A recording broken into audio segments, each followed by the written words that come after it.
E qual foi o primeiro passo para eu conseguir manifestar a relação que eu vivo hoje? Eu participei de uma live há uns meses atrás contando a minha história. E nessa live eu citei que quando eu comecei a pesquisar sobre a lei da cocriação, comecei a querer entender e a querer aprender sobre, eu escrevi uma carta ao universo. Foi bem num final de ano, eu tinha costume, nos anos anteriores, eu sempre escrevia uma carta, escrevendo as coisas que eu gostaria para o próximo ano. Mas nesse ano em específico, eu caprichei.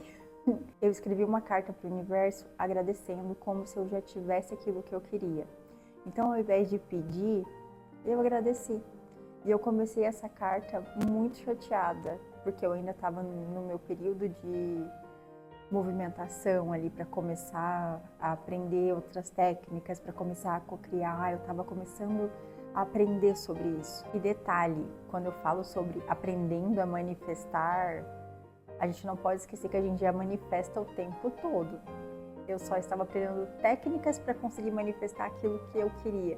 Então eu comecei essa carta muito triste e eu terminei essa carta muito feliz. Porque eu fui escrevendo como se tudo fosse muito real, muito real. Eu agradeci por ter uma pessoa companheira ao meu lado, uma pessoa que amasse o meu filho, que me assumisse para todo mundo, que tivesse orgulho de estar ao meu lado, tudo que eu queria. Eu fui agradecendo tudo, eu fui agradecendo. Quando eu acabei essa carta, eu estava com esse sentimento tão forte dentro de mim, que eu realmente estava acreditando em tudo que eu estava escrevendo, eu já estava sentindo como se aquilo tudo fosse real. E um detalhe, eu não estava escrevendo para uma pessoa específica.